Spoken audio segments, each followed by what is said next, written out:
So a little background, LASP is engineering NASA's Clario Pathfinder. So this is a hyperspectral imaging instrument, and it's going to go on board the International Space Station. At this point, the flight software is complete, and we're currently preparing for environmental testing. The driving requirements for this were to run a high-rate control law and respond to multiple hard real-time deadlines. So we have some deeply embedded concerns. But at the same time, we needed to interface with the International Space Station and control 5 external subsystems, perform a wide array of science, command, telemetry, sequencing, et cetera. We're basically a whole spacecraft without the need for propulsion or power management. But all this needed to be done on a fairly constraining 50 megahertz FPGA ARM Cortex-M1 microprocessor. And so when we started looking at this problem, we realized that existing architectures that we use at LASP didn't really easily support this combination of being both hard real-time and heavy multitasking while working in a constraining environment. And so we wanted to look at something different. And so Clario afforded us the opportunity to basically consider a new architecture optimized for our goals starting from scratch. And so first goal was performance, right? We wanted this determinism and efficiency on resource-constrained systems. And then the second goal was reliability, facilitating a disciplined approach to design. And then the other goals were reusable code base. In particular, what we were looking for was verbatim code reuse. So being able to reuse code from mission to mission and modifying as little bit as possible, right? And then why not improve our documentation while we're at it? So what we came up with is called Adamant. So Adamant is a component-based and model-driven framework designed for constructing reliable, reusable, embedded real-time software systems. And what makes it special is its combination of being both component-based and model-driven together. And so I'm sure many of you are familiar with component-based design. Specifically for Adamant, this means that components have 0 compile time dependencies on one another. So instead, what we do is we take these dependencies and we encapsulate them in a concept called a connector. And these are statically typed connectors that allow communication between the components. And what we do first is we take our entire code and we divide it up into components basically guided by separation of concerns. And what we try to do is wrap these things into small scope problem solvers, putting reusable code in one component, mission-specific code in another component. That way we can reuse the reusable code. And this would be an example of like an output from an Adamant-based design. You have the components connected statically via these connectors, and they can all communicate with each other. And this is a pretty rich visual language, right? Like all the dotted lines mean things, the bold lines mean things. I don't have time to go into what all that is. But what Adamant guarantees is that this rich visual language, which we can use to design our systems, is guaranteed to be reflected inside the actual implementation code. And the way we do this is through model-driven development. And so when you start to design a system in Adamant, you don't write code. You don't start by writing code. You start with a domain-specific modeling language that's provided by Adamant. And you'll model your components, and then you'll model your assembly, which shows how those components are connected together.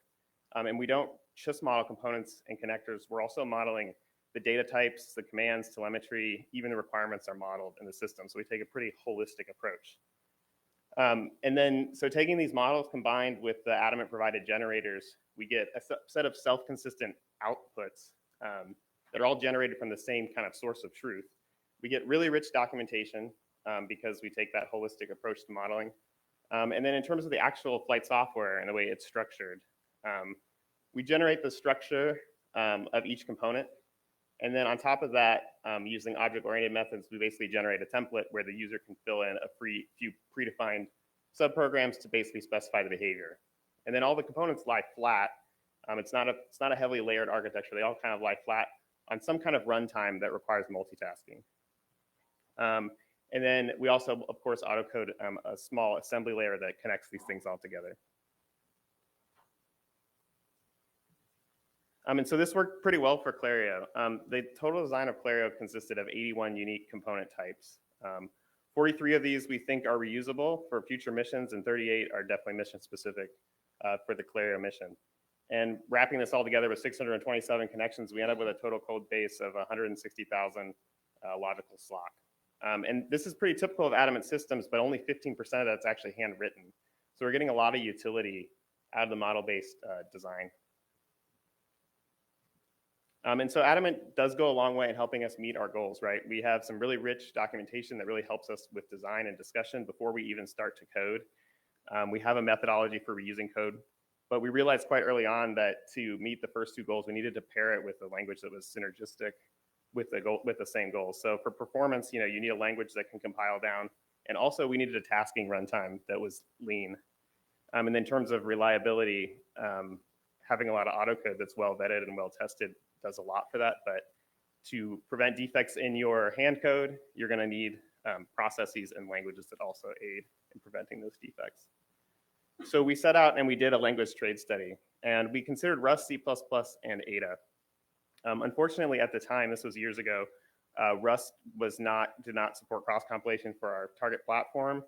It also didn't support multitasking, so we kind of had to eliminate it from the trade study quite early on. And so we really only considered C++ and Ada deeply. We have lots of heritage in-house experience with C++, and we also have some with Ada as well. And so we wanted to compare the two. And so we thought that the best way to conduct this trade study was actually to implement prototypes of Adamant, at least some of the core features in both languages, and then give them to our engineers to take a look at. And so we did this, and for 6 months, we basically ran both systems in parallel. And at the end of this trade study, Ada was selected unanimously by our team for really two main features, which I'm going to go into. So the first was this ability to have error prevention features in the language itself, which just isn't available in C++. And then for this really special bare metal multitasking runtime, which kind of put it over the edge in terms of the trade study. So let's talk a little bit about the philosophy of Ada. I really like this quote from John Barnes. So Ada and C have very different attitudes towards freedom. Ada introduces restrictions and checks with the goal of providing freedom from errors, where C gives a programmer more freedom, making it easier to make errors. One of the historical guidelines in C was to trust the programmer, and this would be fine were it not for the fact that programmers, like all humans, are frail and fallible beings. It's good advice then, therefore, to use tools that can help us by finding bugs and preventing bugs, and Ada was specifically designed for this purpose. So the claim here is that with an Ada-centric process, you're going to find your bugs earlier and then reduce the overall cost of fixing those bugs during the course of your program. Whereas with the traditional process, some of those same bugs may have a longer lifetime, and you may not find them until testing and integration, which of course is going to increase the overall cost and the difficulty of fixing those later. So how does Ada do this? Well, it all starts with the strong type system. So in this example here, I have some Ada syntax that describes two integers at the top. We have my integer and my other integer. Just because they're two separate types, already you know that they're incompatible with one another. The only way you're going to be able to convert from one to the other is to explicitly ask the compiler to allow you to do so. And even some conversions are not allowed unless under very specific conversions. So the type system is very strong, and it takes a while to get used to. It's also static. There is no type inference, and so you always know what the type of everything is. And then a feature that I think is fairly unique to Ada is that types can have what's called valid ranges. And so my integer is actually only valid from 1 to 10, and my other integer is only valid from -9 to 5. And if the compiler detects that they're out of range, it won't compile the code. And if these are detected at runtime, an exception will be thrown, and I'll talk a little bit more about that. So you can really constrain your types in this manner. And so the language is strict, but we found that by kind of embracing the strictness, it actually changed the way we developed code kind of philosophically for Clario. It kind of requires that you have a precise and thoughtful design of your abstractions first, and then basically consider the behavior secondary and later. And if you do this, you can leverage the compiler to write really well-defined and defect-resistant code. So the type system and the compiler does a lot, but what about errors that are not detected at compile time? Well, these are done through, they're checked actually dynamically at runtime, right? And so this includes things like array index checks, buffer overflows, and then those variable range and validity checks. And so those are the default checks. And if that's not enough, users can actually add additional checking via these design by contract constructs. This includes things like subprogram preconditions, postconditions, invariants, predicates, and then inline assertions. And so here's an example of some design by contract. This is a square root function, right? And it's taking an argument that's an integer and it returns an integer. And I've set a precondition that says, well, the argument must be greater than or equal to 0 because I'm not handling imaginary numbers, right? And then the postcondition here says that the result must be greater than 0, and you'd expect that for a square root function. And then the result squared must equal the argument or be less than the argument if rounding occurred. I think this is like a really amazing, right? So this is like formal in-code specified documentation that encodes the programmer's assumptions right there for you. But not only that, it's executable, right? And it's actively checking for invalidations of those assumptions while you test, right? So I think it's really, really neat and really powerful. So if something like this fails, like one of these fails during runtime, an exception is thrown. And like exceptions in other languages, right, these can be handled locally, or they can be propagated upwards and handled at a more appropriate level.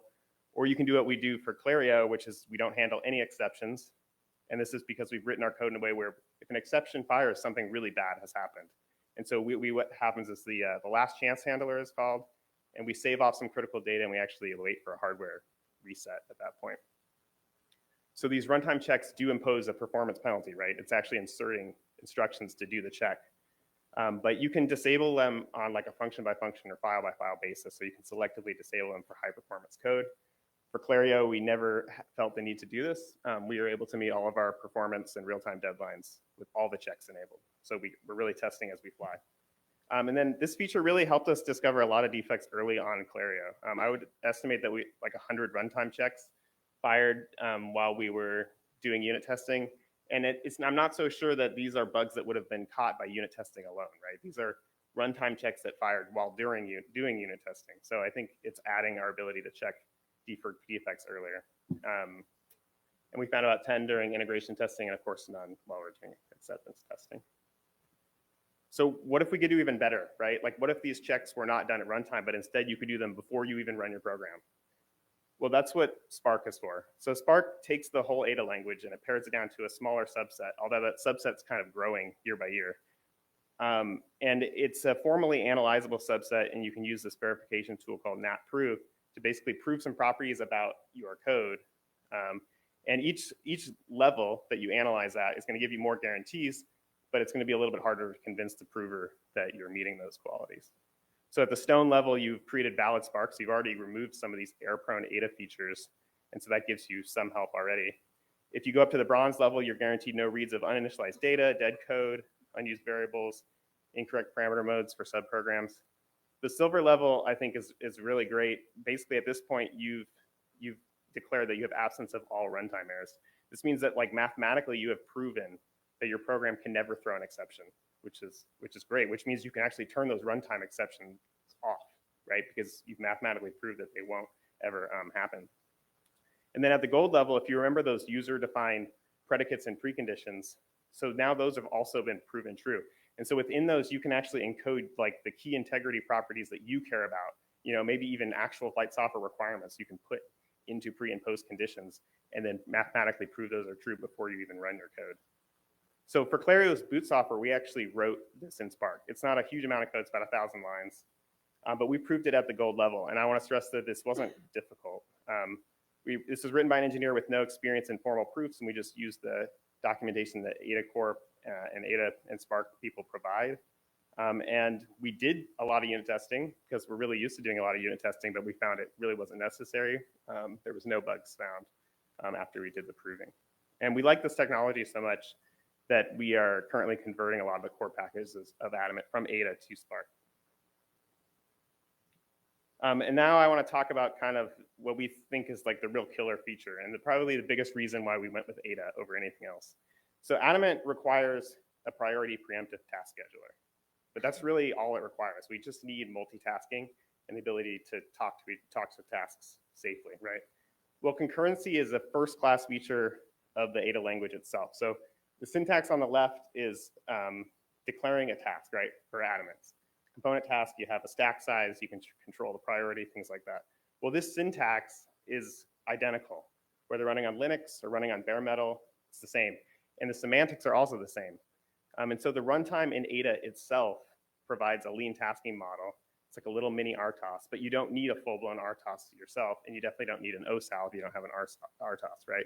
So it's really slimming down the total amount of stack of code that you have to manage.